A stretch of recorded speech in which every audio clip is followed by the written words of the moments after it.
Sanctus, Sanctus, Sanctus Dominus Deus Sabaoth. Salam jumpa kembali saudara-saudariku yang terkasih dalam Tuhan kita Yesus Kristus. Salam sejahtera untuk kita semua. Berkat Allah yang Maha Kuasa senantiasa menyertai kita. Hari Kamis tanggal 30 November tahun 2023 adalah Pesta Santo Andreas Rasul. Andreas adalah salah seorang dari ke-12 Rasul Yesus. Awalnya, ia merupakan murid dari Yohanes Pembaptis, tetapi ia memilih untuk mengikuti dan menjadi murid Yesus. Andreas adalah seorang nelayan yang berasal dari Betsaida. Sepanjang hidupnya sebagai murid Yesus, ia memiliki peran yang cukup penting. Ia membawa saudaranya Simon yang disebut Petrus oleh Yesus, hadir dalam peristiwa perbanyakan roti oleh Yesus, membawa orang-orang Yunani bertemu Yesus, dan juga termasuk dari keempat rasul yang mempertanyakan perihal tibanya hari akhirat kepada Yesus. Menurut cerita kuno, sesudah Pentakosta, Andreas mewartakan Injil di pelbagai daerah dan disalibkan di Yunani. Santo Andreas mengajarkan kepada kita untuk dapat membawa orang lain kepada Kristus. Apakah kita pun mau mengajak orang lain bertemu dengan Yesus?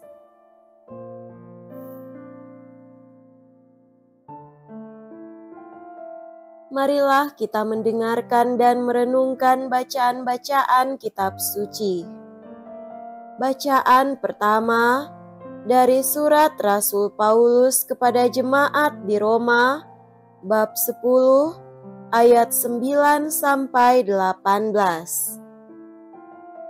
Saudara-saudara, jika kamu mengaku dengan mulut bahwa Yesus adalah Tuhan, dan percaya dalam hati bahwa Allah telah membangkitkan Dia dari antara orang mati, maka kamu akan diselamatkan.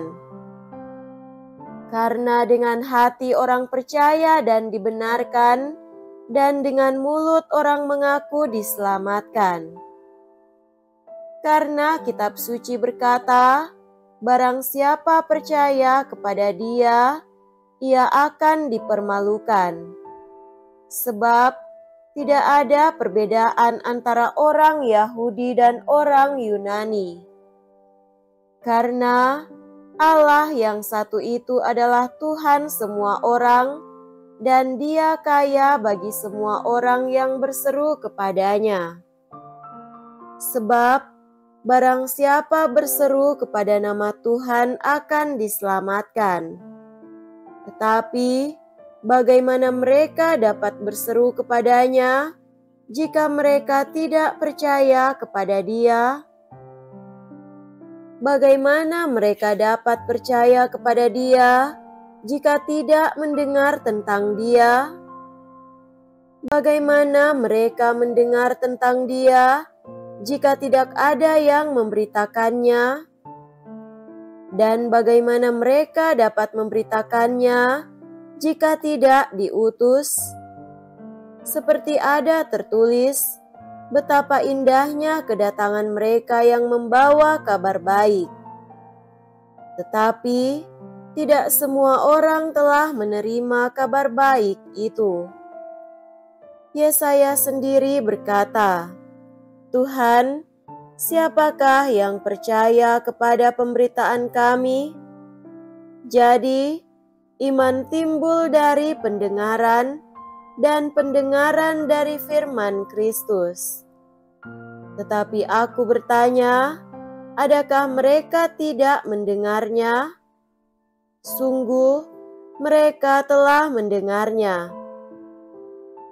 Suara mereka sampai ke seluruh dunia, dan perkataan mereka sampai ke ujung bumi. Demikianlah sabda Tuhan. Syukur kepada Allah.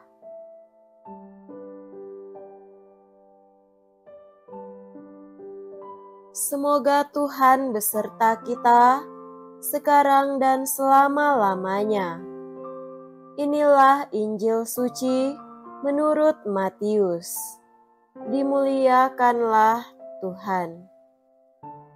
Injil Matius bab 4 ayat 18 sampai 22. Pada suatu hari, ketika Yesus sedang berjalan menyusur danau Galilea, ia melihat dua orang bersaudara, yaitu Simon yang disebut Petrus dan Andreas saudaranya. Mereka sedang menebarkan jala di danau, sebab mereka itu penjala ikan. Yesus berkata kepada mereka, "Mari, ikutlah aku, dan kamu akan kujadikan penjala manusia." Mereka pun segera meninggalkan jalannya, lalu mengikuti Yesus. Setelah Yesus pergi dari sana, dilihatnya pula dua orang bersaudara, yaitu Yakobus anak Zebedeus dan Yohanes saudaranya bersama ayah mereka Zebedeus, sedang membereskan jala di dalam perahu. Yesus memanggil mereka, dan mereka segera meninggalkan perahu serta ayahnya, lalu mengikuti Dia. Demikianlah sabda Tuhan. Terpujilah Kristus.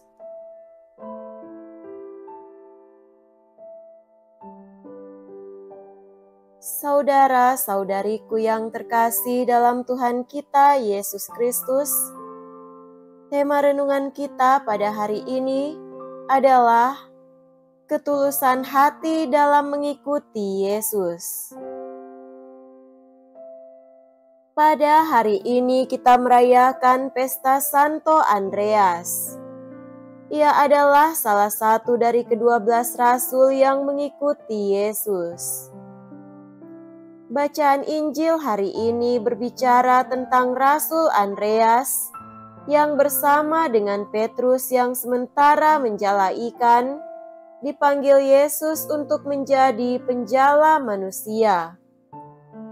Tampaknya tidak ada percakapan tambahan, tanya jawab ataupun diskusi yang terjadi di antara Petrus dan Andreas perihal pertimbangan untuk sampai pada keputusan untuk mengikuti Yesus maupun antara Petrus dan Andreas dengan Yesus. Seolah-olah semuanya serba jelas, sehingga kedua murid ini langsung mengikuti Yesus. Semuanya seakan tampak serba jelas dan dapat dipertanggungjawabkan, walaupun Injil Matius tidak melaporkannya secara mendetail alasan mengapa mereka serta-merta langsung mengikuti Yesus. Kalau kita mengikuti kisah yang diberikan penginjil Lukas, bab 5 ayat 1-11, tentu kita akan menemukan jawabannya, yakni karena banyaknya ikan yang ditangkap Petrus, Yakobus dan Yohanes atas perintah Yesus. Namun di balik ketidakadaan keterangan perihal keputusan mengikuti Yesus, penginjil Matius sebenarnya mau menekankan kesiapsediaan Petrus dan Andreas untuk mengikuti Yesus dengan segera dan siap sedia. Demikian halnya dengan Yakobus dan Yohanes, anak-anak Zebedeus, yang segera meninggalkan jala dan ayahnya lalu mengikuti Yesus. Kesiapsediaan di sini amat sangat ditekankan dan tentu amat penting. Orang yang mengikuti Yesus seharusnya memiliki hati dan budi yang sungguh-sungguh berkobar dan penuh semangat serta keyakinan untuk mengikuti Yesus. Orang yang setengah hati dalam mengikuti Yesus dipandang tidak layak untuk menjadi murid-Nya. Kita ingat apa yang dikatakan Yesus, bahwa jika orang tidak menyangkal dirinya dan memanggul salib-Nya serta mengikuti Yesus, tidak layak untuk menjadi murid-Nya. Saudara-saudariku yang terkasih, kesungguhan hati dan keseriusan sungguh amat penting untuk mengikuti Yesus. Orang yang setengah hati untuk mengikuti Yesus, apalagi untuk mencari keuntungan dan kesenangan diri sendiri, akan mengalami banyak masalah, bahkan kekecewaan dalam tugas dan karyanya.